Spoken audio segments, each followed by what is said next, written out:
L'empresa Nilstar és una realitat que, malgrat que en els darrers anys ha estat a punt de tancar les seves portes, avui aposta per reinventar-se a la recerca de materials nous i mercats millors, amb la complicitat per tirar endavant d'una plantilla d'aproximadament 124 treballadors.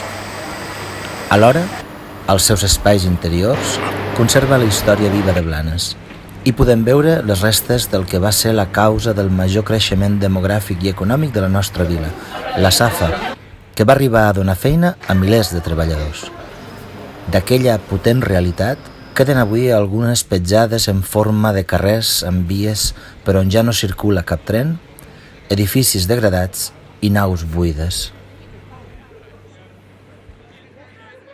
Quan parlem de la Safa, estem parlant de Blanes. Parlar de la Safa sabem que sacseja sentiments i records de molts blanencs. Per això, de vegades, quan venim a aquest espai i el veiem en aquest estat d'abandonament, veiem una oportunitat. Aquí volem generar un nou espai productiu. Un lloc on noves empreses puguin venir al nostre poble i on el nostre jovent pugui tenir una formació adient. Recuperarem el que tenim al meu darrere, la formació pels blanencs. Aquesta és la manera d'avançar. Aquest és un dels canvis que volem. Per això mateix apostem per la nostra gent, pel nostre poble. Volem que vinguis, que participis. No ens podem imaginar tenir les respostes a tot. Per això volem fer les coses entre tots. Ho farem entre tots. Som la força del canvi.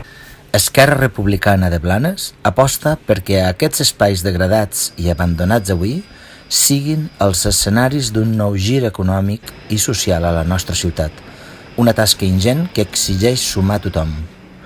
Els republicans, encapçalats per l'Àngel Canosa, ens hi comprometem, perquè som la força del canvi.